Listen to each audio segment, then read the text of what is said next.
Dans cette vidéo, j'aimerais qu'on s'arrête, toi et moi, sur un concept simple mais lourd, le vide existentiel. Beaucoup de gens en ont parlé avant moi, des philosophes, des penseurs, des artistes. Je vais pas essayer d'apporter une nouvelle théorie ni une vérité de plus. Je vais juste te partager mon ressenti, ma manière à moi de vivre ça, de le porter et de le comprendre parfois. Pas comme une réponse, mais comme une expérience. Et peut-être que ça t'aidera à te sentir moins seul. Parce que pour moi, ce vide commence avant tout par une forme de solitude. Pas forcément de la solitude visible. On peut être très bien entouré, avoir des proches et être aimé, et pourtant se sentir profondément seul. Je parle d'une solitude intérieure, un sentiment diffus de décalage, de frustration et de mélancolie. Comme si quelque chose ne collait pas entre soi et le monde. Et souvent cette solitude vient d'une incompréhension, pas forcément parce que les autres sont incapables de comprendre, mais parce que se comprendre réellement est déjà extrêmement difficile. Le langage par exemple, on croit parler la même langue, utiliser les mêmes mots, mais en réalité chacun y met des choses différentes. Nos expériences, nos émotions, notre histoire. Alors on se parle mais jamais à 100%, on se comprend mais toujours approximativement. Et dans ce petit écart, dans cette zone floue, entre ce que je ressens et ce que l'autre perçoit naît la vraie solitude. La réalité c'est que personne ne peut être exactement nous, personne ne peut ressentir exactement le monde de la même manière que nous. Et ça peut sembler triste. Mais c'est aussi ce qui rend chaque être unique, cette infinité de perceptions différentes, cette variété presque infinie de manières d'exister. Pourtant, quand on pousse la réflexion plus loin, un autre vertige apparaît. Celui du sens. À un moment, on se demande pourquoi vivre, pourquoi se lever le matin, pourquoi travailler, pourquoi faire des efforts.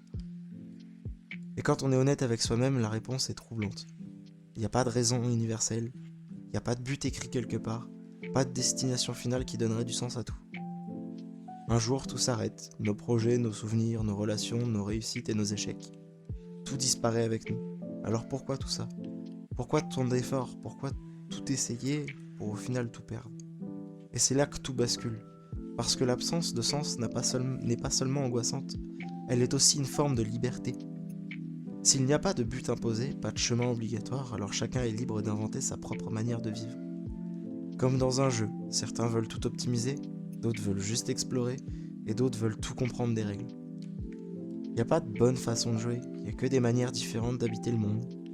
Le problème c'est que cette liberté a un prix, la responsabilité. Si rien n'a de sens en soi, alors tout le sens repose sur nous, sur nos propres choix. Sur ce qu'on décide de regarder, d'aimer, de construire. Et parfois ce poids devient trop lourd. On ne pense plus juste le vide, on le ressent. Dans le corps, le quotidien, dans chaque geste, et plus rien ne paraît vraiment important. De mon côté, j'ai trouvé une manière personnelle de continuer, pas une solution, juste une posture. Je vis la vie comme un explorateur. J'observe, je marche, je regarde les paysages, les arbres, l'eau qui coule, le ciel, les animaux. Parfois un simple ruisseau, la nuit, suffit à m'ancrer et à me rappeler que le monde existe, même sans raison.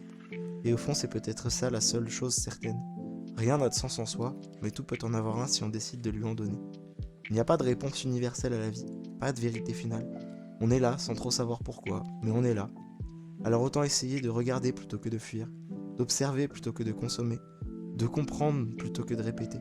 Peut-être que la vie n'a plus de sens, mais elle devient plus habitable quand on accepte de la traverser consciemment.